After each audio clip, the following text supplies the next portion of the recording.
Welcome to social media design, specifically for people who do not actually have time for social media. And if you are a gym or studio boss, that's probably you. You guys are going to be super busy here in the service industry. So, is it a waste of time? Is it good for business? What about it? So, I'm Rachel with WordsThatSellClasses.com. I write program descriptions that sell spots in class. So I use words that compel parents to buy. Now, let's jump back into our topic with our two questions. Remember that first one? Is it a waste of time? Well, yes, it can be. But is it good for business? Yes, it can be. So let's talk about how to save time with your social media design. Specifically, we're going to talk about the design of your actual page for your gym or studio. So yes, it can be a waste of time, a giant time vampire. But what if there are ways to minimize that? There absolutely are. So we're going to jump right into those techniques. Number one, use clean graphics. Okay, you can come dress that up later. Use powerful words when you are creating your outline, your skeleton for your social media page, not what I call fluffy words. If you're not sure what those powerful words are, I'd like to encourage you to check out the blog/vlog post on how to write words that sell classes. And that's going to really pinpoint how to figure out what words are powerful. Super quick example. Fluffy words are going to be like those words where, XYZ Studio is here to influence children and create a positive experience. And, we want to grow our community. And, those are great aspirations, great passions. But that's not why the parent came to your social media page. They came to your page because they need an art class. They came to your page because their child needs to learn how to swim. So powerful words would be more like, this is XYZ Swim School. Come to us because we are safety conscious. We're going to make safety your number one priority. Our swimmers learn quickly. We have limited class sizes and we have quality instructors. So that's just real quick throwing those words out off the top of my head. So use your powerful words. Focus on the thing that you want to get paid to do. So make sure that you do that. You may have this fabulous online personality, and that's great. And you really attract people in. And yeah, we all want to have online friends and online people that like us, but keep in mind that you're running a business. Quick story, I was doing a social media course, and in order to kind of practice the strategies that were taught in that course, I created a Facebook page that was really just my practice page, and I grew it to I think 1,200 followers in a couple of weeks, maybe a month or so. And that's great. And I met all of these awesome online people and we chatted, and it was a really cool thing to do, but it was not monetized. I was not focusing on what I got paid to do. So what I ended up with was a lot of online friends and no revenue. So make sure that you're focusing on the thing that you want to get paid to do, or that couple of things that you want to get paid to do. So number two, how to save time when you're developing your social media design for your actual page. Do it as an outline. I mentioned before, you can always come back and dress it up later. Make it a skeleton or an outline. Choose the most important link or couple of links to direct people to. If you have a funnel that is going to get people registered, link to that. If you have maybe a landing page or a really high converting registration page or schedule page, don't clog it up. Figure out what, that 1, 2, 3 most important links and make sure you focus on those. Keep in mind that done is better than perfect. So let's talk about how to save time with posting. And number one is going to be to batch create your post. So I'm a little bit old school. I like an Excel spreadsheet where I give my post a name that I can remember, and then I link it in my Canva. I create a link to that template that I put into my spreadsheet. And then I also go ahead and put the text in so that I can copy and paste when I post what text I want to have.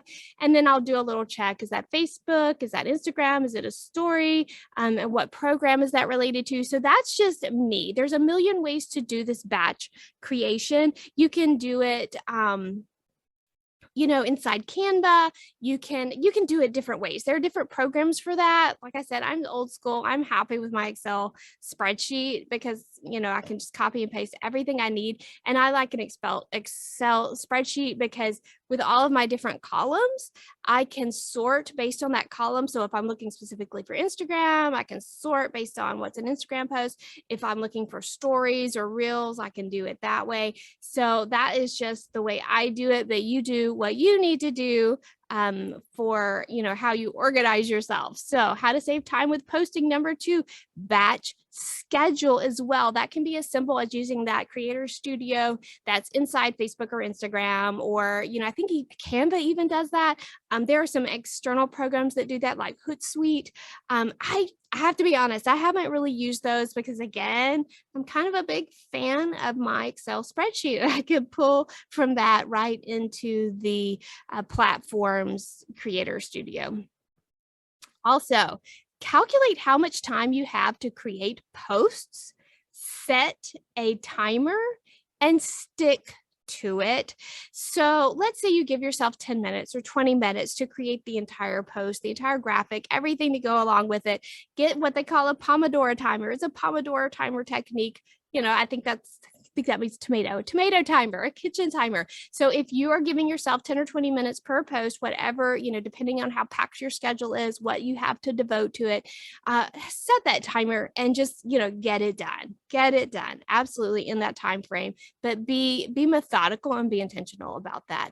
Number 4, pay attention to current algorithms by following 1 or 2 gurus that you can listen to on the way to your studio. There's like 3 million gurus out there that you could listen to. You could fill your whole day. And I will tell you this, the algorithms for each social media platform, they're constantly changing. That. For example, as of right now, if you put a post on your Facebook business page, only about 1% of your followers are even going to see it because Facebook is all about the reels right now. Instagram is all about the reels. They're advertising about stories and reels right now. And the only way if you were to keep up with that, that would be like your second full-time job to keep up with that. I like Social Media Examiner for keeping up with those because that's what those guys do. They follow those algorithms. So I like to pop it in a podcast form or, play the YouTube video and just listen to it on the way to the gym or studio, multitask, get it done. And then it's not a big chunk out of your day and it's not a point of confusion. Just kind of keep your finger on the trends and what's happening.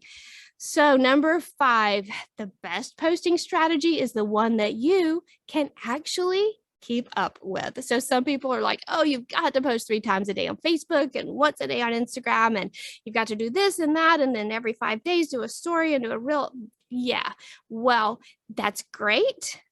Theoretically, more is better, right? Except if you cannot maintain it and keep up with it because of your schedule. So for that reason, the best schedule is what you can actually handle. So now let's hop on over to our second question. Remember that? It was, does social media help your business? And yeah, it can if you get the scale to balance. Let's talk about this. So in this scale, let's say that 1 hour of time is worth $60 to us. So if you want to bring home $100,000 a year, if that's what you want your salary to be, let's suppose that's what you want to make, then you need to make between $50 and $60 an hour in order to bring that home. So every hour that you're at work, you need to be doing activities that are going to yield you $50 to $60 an hour. So here in our example, 1 hour equals $60. So we've taken that unit of time, and that's kind of important in the service industry, especially. Money is time, but you're not selling widgets here. You are selling time. And so it's important that you put a number on that so that you can keep track of that and really get disciplined with it. So 1 hour equals $60. So let's look at our scale. Over here on this side of the scale on the right, these are your hours invested in managing your social media. Now, keep in mind, we've decided that an hour is worth $60. So here you've invested 3 hours, the equivalent of $180. So you just invested $180 in time into your social media. But what happened? Our revenue that came in that we earned as a result of those 3 hours was only $120. So I don't know about you, but that's not really the way that I want to prioritize my time. I don't want to spend $180 to make $120. So how can we really adapt things, make some changes, make it balance and work out for us? Number one, you can do less of it. Okay, so you don't have to do what the expert at Social Media Examiner says if it doesn't make sense to you and your scale and the way your business works. Maybe 80% of your new students are coming word of mouth and you don't even have to do anything and your schedule is packed. Well, do less of it. Okay, be mindful of your time. You can hire it out. If you make $60 an hour and you think, you know what, I can pay that person $15 an hour to do it, you can hire it out. There is a pitfall with hiring it out. You know, anybody who's ever been on social media knows that it can get a little bit fiery, right? So there's some etiquette. And if they post the wrong thing, say the wrong thing, it gets interpreted the wrong way. Social media can start to go sideways. So there are some risks associated with hiring it out, or they could just, you know, miss the brand, miss the personality and not hit that target market that you guys are trying to reach. So it is a little bit risky to hire it out, but if you've got that perfect person, hey, do it.